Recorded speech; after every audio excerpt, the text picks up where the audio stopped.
Today I will be talking about some Italian movies.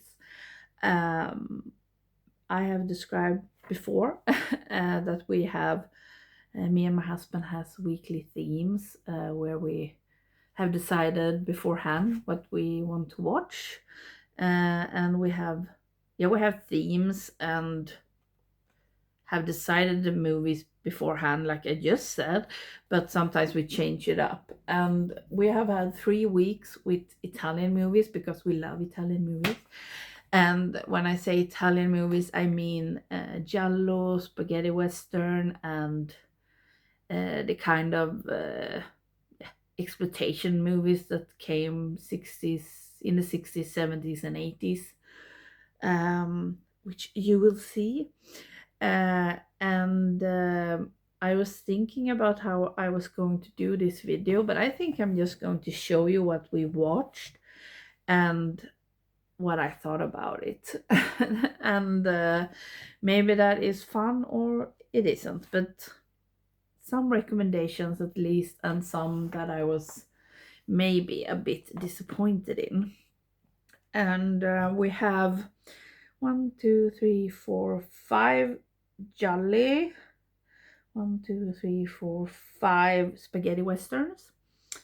One gothic, no, 2 gothic horror kind of.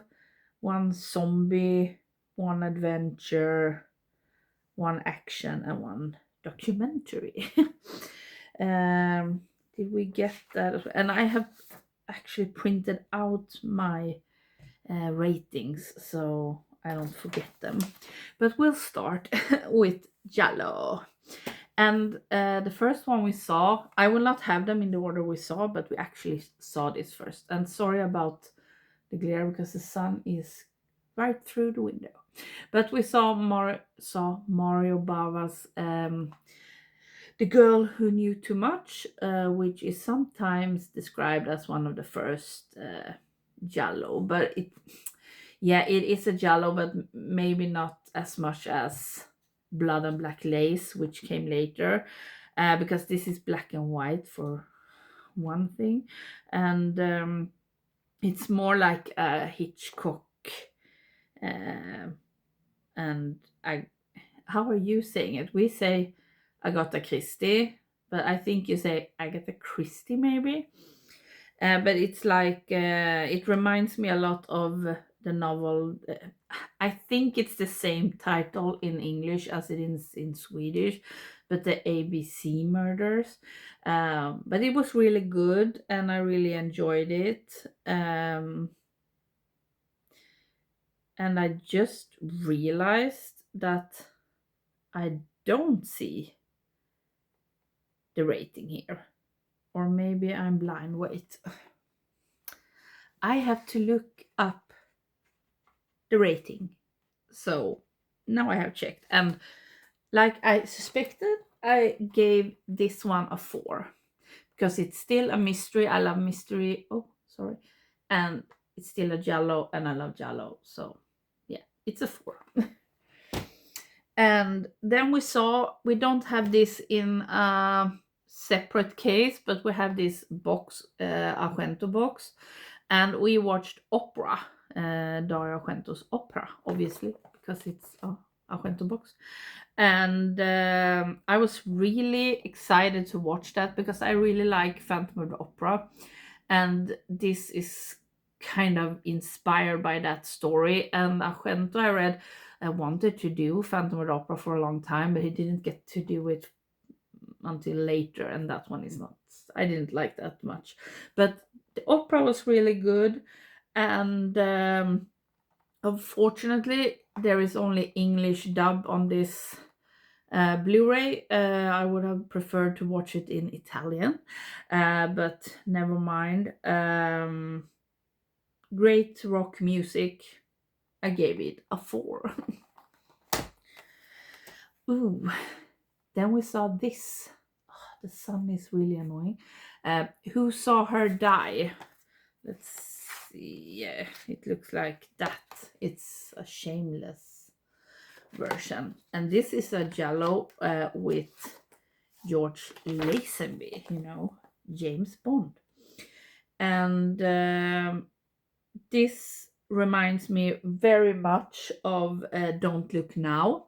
I think Don't Look Now came after this actually, because it also takes place in Venice and is about a child being murdered, or not murdered in Don't Look Now, but a child dying. But I did not like Don't Look Now. I think I gave that a 2, but this one is really good. I gave that 4.5 out of 5. It's really beautiful. Venice is beautiful, and it's Ennio Morricone, his music. And I actually think George Lazenby did a really good job. So I really recommend this one. I'm not going to say the Italian titles because no one will benefit from that. And then we saw one that I have been wanting to watch for a while, but haven't. I don't think I have seen any of these before. No. Phenomena, also a Gento movie. And it is a Giallo, but you could argue for that it isn't. But yeah, we decided it is. And it's with a young Jennifer Connelly, and this was really good. Really unexpected, I would say. And there are bugs in this movie, and I don't like bugs, but it did work in this one. And I gave this 4.5 as well. I really recommend, but everyone recommends this, so it's no surprise. I actually thought Donald Pleasence did a good job as well. I'm kind of on the fence about him because I like him in Halloween, but in the other ones he's kind of annoying, and he's not my favorite Blofeld, I don't think. So yeah, but he's really good in this one. And it's music by Goblin, and that is always entertaining. So really recommend this one, of course. And then we watched a Lucio Fulci Giallo with the weird title, Don't Torture a Duckling. And let's see. Yeah, I gave that a 4. It was kind of it's not taking place in a big city. It's more like a rural, that's hard to say, version of a Giallo, and you get a little bit of the spaghetti western feeling when you watch this. And there is some gore. I think it was in this one. But I actually thought it was really good because I don't like gore at all. I could do without. But in this one, it felt appropriate, if if that is something you can say. Um, it was there for a reason. That's all I can say. And I really liked it. And there were some, of course, comments about one of the characters in here, one of the women. But I don't approve of it, but that was the time, and that it is what it is. But it was a really good one, and I gave it a 4. And that were the Gialli. Now we have spaghetti westerns, and we started off with Navajo Yo, where Burt Reynolds plays what they call it, a half breed. And yeah, I was not having. I did not have high expectations, if you can put it like that, because it didn't sound that interesting. But I actually gave this 3.5 star. It was good music, it was entertaining, very basic story, but absolutely worth watching. And it's Sergio Corbucci, which I really like, his spaghetti western movies. So yeah, kind of fun if you have watched everything else. Then we watched Keoma, and it's part of this box set with Django, bullet, no, a bullet for the general, and Keoma, and the documentary Django and Django. That is really good. But we watched Keoma. Never mind. And it's by Enzo Castellari. It's also called Keoma, the Violent Breed. And I know my husband told me that it was one of the last spaghetti westerns that was made that were not comedies. And it's Franco Nero. I love Franco Nero. So this was really good, and I gave this a 4. The music is not that good in this one as it usually is in spaghetti westerns, but yeah, never mind. It's good. So I would recommend. But the best one was easily Run Man Run. This is a follow-up to The Big Gun Down with Lee Van Cleef and with Thomas Millian. And he is back in this movie. Lee Van Cleef is not in it, but Thomas Millian. And it's by Sergio Solima, the third Sergio. And it's about the same character, and it's just it's awesome, but it's not like some spaghetti westerns are really depressing and dark, and this is more lighthearted and not that violent, and both the main character and the protagonist are fun to watch. The only downside is that it's very long. But I like this better than The Big Gun Down, if I can remember correctly. So I gave this 4.5 out of 5. Run, man, run. Recommend. Annoying Son.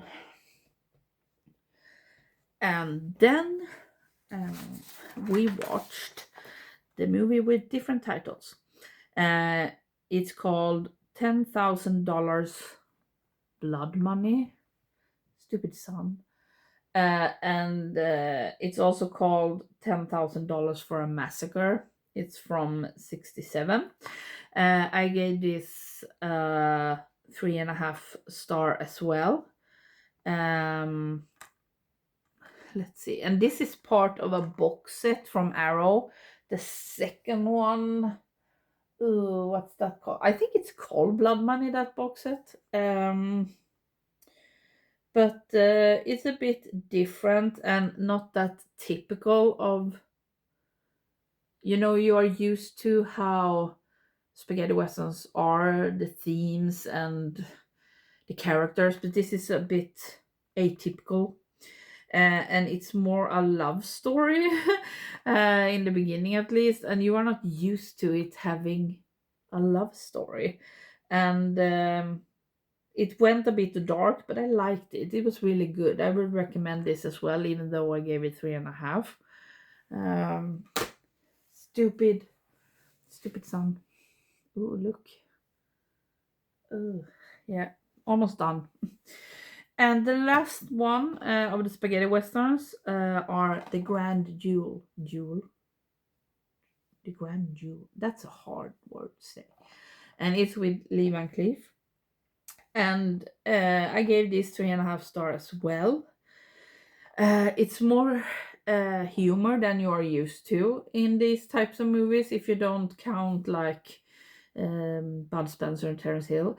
But it doesn't get too silly. It keeps it it's on the right track all the time. And the only thing is that you don't really care about the characters. They are very one-dimensional, and it's okay when it's more comedy, but still you want to care.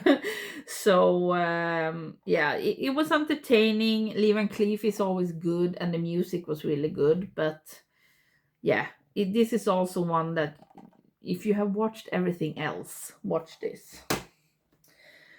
And then we have another arrow from a box set with 4 Gothic Italian movies, and this one is the Blancheville Monster. The interesting thing is, we saw this with the Italian dub, and in the Italian dub, they are not called Blancheville as it says here. They are called, what are they called? Like Blackstone, or they have a very English name, but in the English dub, they are called Blancheville, and it's really confusing. Um, it it was really good, but it felt like it was missing some pieces, like they haven't found the whole movie and couldn't restore that. But yeah, it was good nevertheless. Yeah, it kind of reminded me of some of the Edgar Allan Poe stories, like House of Usher, for instance. But yeah, I gave this, did I say that, 3.5 star? Just high grades, I was going to say, ratings. Oh, and then we have a weird one. Let's see, I can show you this, right? Yeah. Okay. De la Morte de la Mort, or Cemetery Man.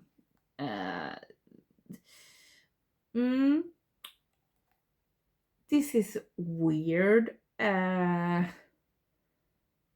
It's like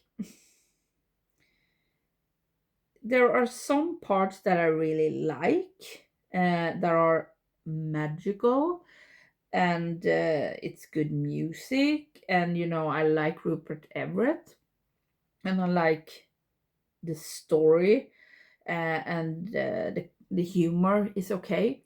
But then at times I really want to throw up, and it's really, really gross, both regarding, body horror, or what you want to call it, but also, you see one person eating with terrible manners, and it looks gross. It's really, really gross. And they also have some sex scenes that are in gross places, and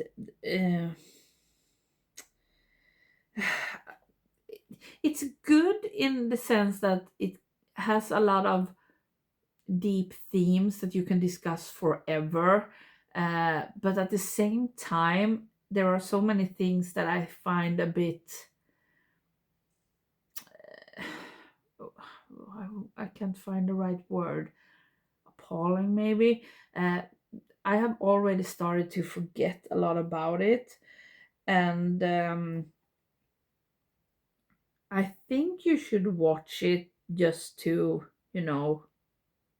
discuss it with someone, because I think it would be really fun to have, like, we have movie club, and this would be a good movie to discuss, but at the same time,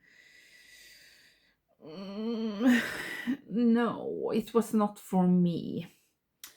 And this is by Suavi.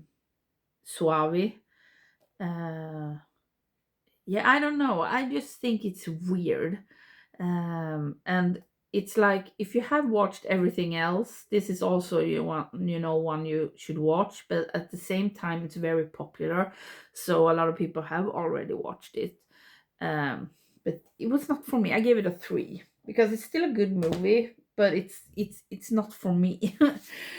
But then we have a movie that was absolutely for me, and it's in this box set, and it's Sinbad of the Seven Seas with Lou Ferrigno. And as you can see, we met Lou Ferrigno a couple of weeks ago, and he signed this to Jessica and Andreas. And we told him we really liked Sinbad. It is so hilarious. I don't like the expression "so bad it's good," but this is so bad it's good because they are so aware of what movie they are making, and it's ooh, what's that called in English? It's fast paced. Uh, every actor is kind of charming. The music is awesome, and there are fun monsters in it. And yeah, Lou Ferrigno is awesome. I really recommend this one. If you are going to see one Sinbad movie, watch this. It's a lot of heart in it. Um, Now we have to watch the Hercules movies, but yeah, really recommend the Sinbad one. And you can buy it, just that movie as well. 3 movies to go. And we have the action one, The Big Racket. And this is by a person. Couldn't you just say like on the front? Castellari. Also Castellari. And it's with Fabio Testi. And it's like the action movies from this era is more brutal and dark than the American versions, even though they are inspired by each other. But it was good. I like how it the turn it took. But it's really brutal and a bit disgusting, but the thing that saves this movie is the third act. So yeah, I gave it a 4 actually. But it's not the best one I've seen. But Fabio Testi is good. Then unfortunately, I gave another Suavi movie a lower score, and I don't think I can show you this front. No, so I will show you like this. The Church. It has more beautiful cover art by other labels, but this is the one we're working with. And yeah, The Church. Also strange, also incredibly beautiful environments. He's really good at that, and they have some good ideas. And it's Goblin again, but nothing makes sense. There are so many loose ends, and they don't tie them together. And there is not a character that we want to vote for. We don't care. And it's really gross, and it reminded me of John Carpenter's Prince of Darkness, because that is one of the few movies by him that I don't really like. And it's too weird, and they don't connect the dots. It's just a lot of random things, and the end is really, really weird and gross. But it was interesting to watch. But this makes me a bit skeptical about Suavi. I really liked Aquarius that he did, stage right, but yeah, I have to put it like that so you don't accidentally see it. Then the last thing we watched was a documentary, and it's Ennio. I think it's also called like Ennio El Maestro or something like that, and it's by Giuseppe Tornatore that made Cinema Paradiso. And this one is, I think it was like 2.5 hours. I think it would be great if it, 156 minutes. So yeah, and my husband loves Ennio Morricone, and or Morricone, as they say in this. But he makes some of the best music ever, and even though we like him and know a lot about him, we didn't know anything, it felt like, when we saw this. This was made like the year he died. So they are interviewing him in this. I guess it was released after, but I don't know. But they interview a lot of people, famous people in the movie industry and music industry, and you really get to learn about how genius he is, and how um, ooh, sometimes you can't find the words. But his music inspired so many people to do their own thing, and it's just very unique. Things he made. So if you like the music from especially spaghetti westerns, but also other Italian movies and Giallo, um, then you should watch this and learn more about him. It will make the music mean even more. So really recommend. We have thing where we don't rate documentaries. But if I did, I would give it, 5 out of 5. But yeah, that was really good. And yeah, that was was it 16? 16 movies. Last year we watched like 24, but life happens. And I just want to share what I thought about these movies, because not a lot of people talk about Italian movies. But yeah, now we're doing a Nicolas Cage week, and I will probably not do a video about that. Not right now at least, but I will continue with my collection videos and get shades for the sun. I'm sorry. But thank you for watching, and let me know in the comments if you have seen any of these and what you think. Until next time, bye.